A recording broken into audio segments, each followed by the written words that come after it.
great match out there. Just give us your thoughts on your performance. Yeah, I'm very, very pleased with the performance. From the very first point of the get-go, I was really sharp. Didn't really want to give Dan a chance to come back to the match, and I really, try to, pressure him constantly from the back of the court. And I think serving, I served very well and very accurately, opening up the court. Just every shot today worked very well, so it was good to, great to feel that way and play that way. Obviously, crowd wanted more of a match, and we're trying to back him up in the third. But I felt like the early break in that set and also in the second just helps gain the momentum and not really allow the energy to kind of shift to his end. David? Hi there, Novak.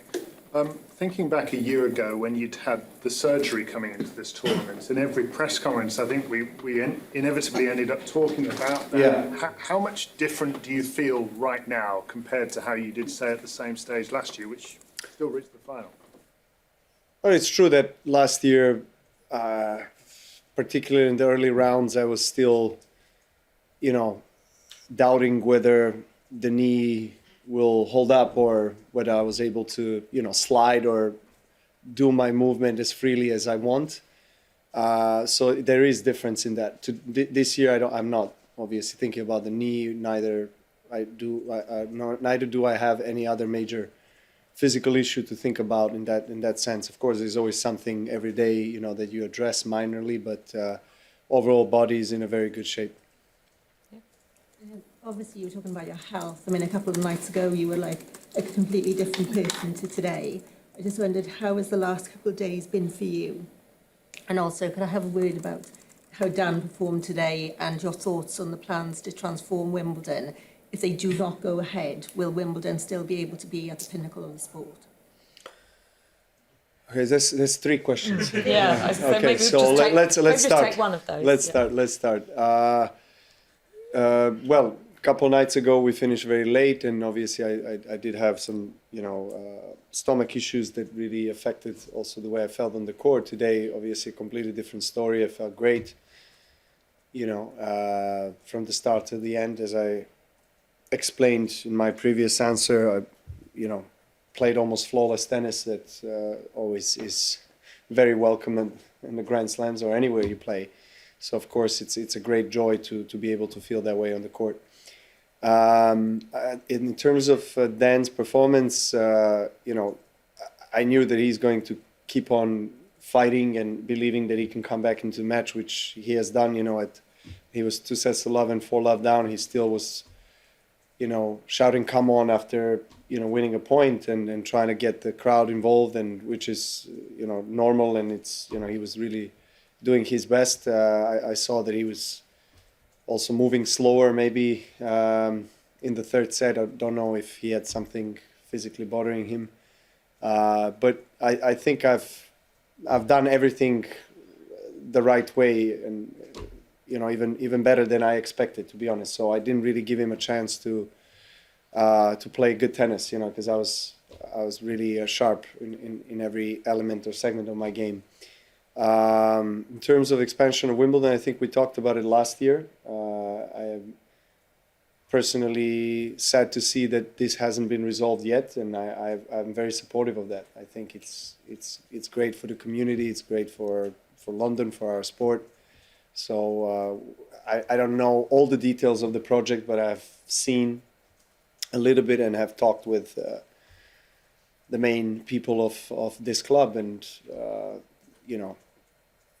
to me it seems like a project that can only it's a win-win, to be honest. So if it doesn't go through, it will be a shame, but at the same time I don't think it can greatly negatively impact Wimbledon and what Wimbledon represents to our sport. I think Wimbledon as it is already is a sacred tournament, a tournament that everybody wants to win or play in. So that this is only a bonus, only something that will definitely get it to even a higher level of recognition. Tumaini. The quality of balls has been quite a big topic on the tour last couple of years, and some players saying that they deteriorate more, that maybe they fluff up more.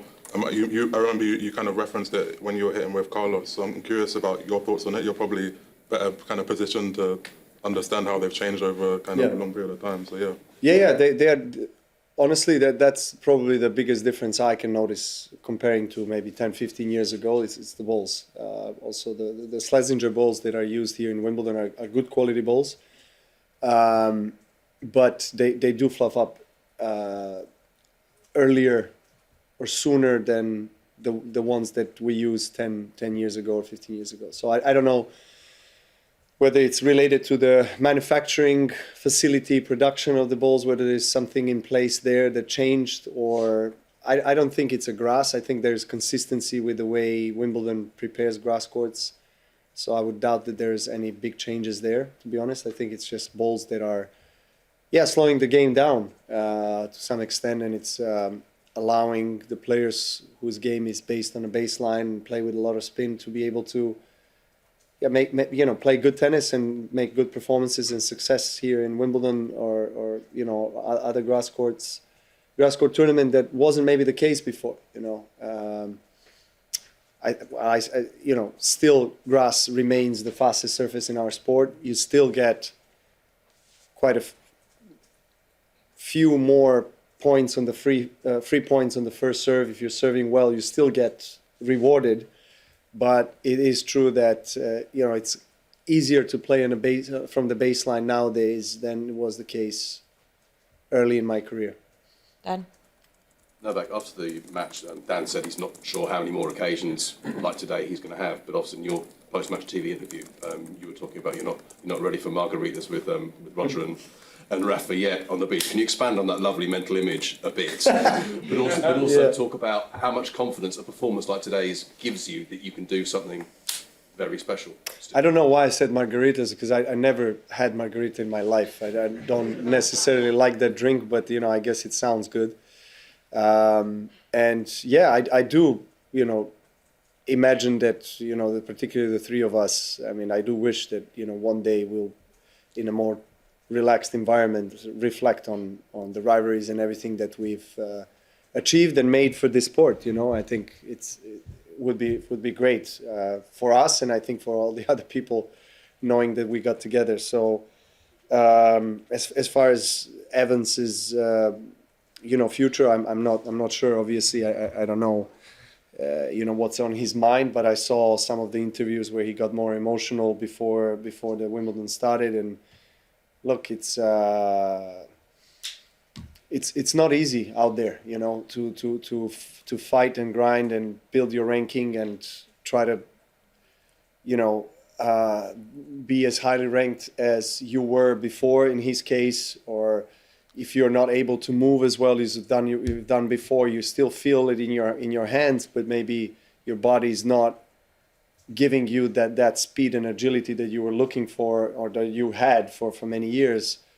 And I'm just making things up here. I don't know exactly what's going on with Dan, but it's more about you. Performance like today, do you still believe you can do something really special this fall because of that? Absolutely.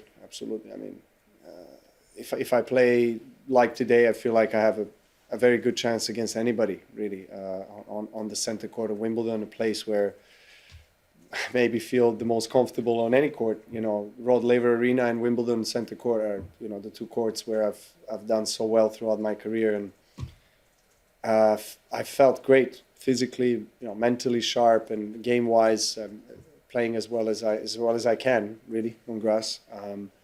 So hopefully I can keep it up. I met Gael Monfils in the locker room, and he's waiting for his match. So he kind of smiled at me and says, "Good day in the office." It's like at this age, he said, at this age we need those types of days.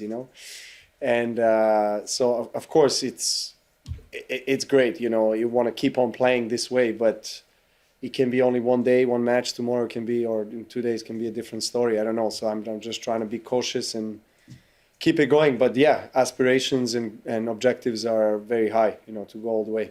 Okay, just one more English question. Laura. Novak, it's a question about your celebration. I know that the other day you answered in Serbian about it, that it's something with your kids about Yeah. some songs. Yeah. But there is speculation that this pumping gesture is potentially a political one. Could you clarify that for us, please? As I mentioned to the Serbian journalist, it's something between me and my children. So we have a song. It's called "Pump It Up." So I don't know how many of you guys know that. It's quite an old song, but good rhythm. And so yeah, we're pumping. We love pumping.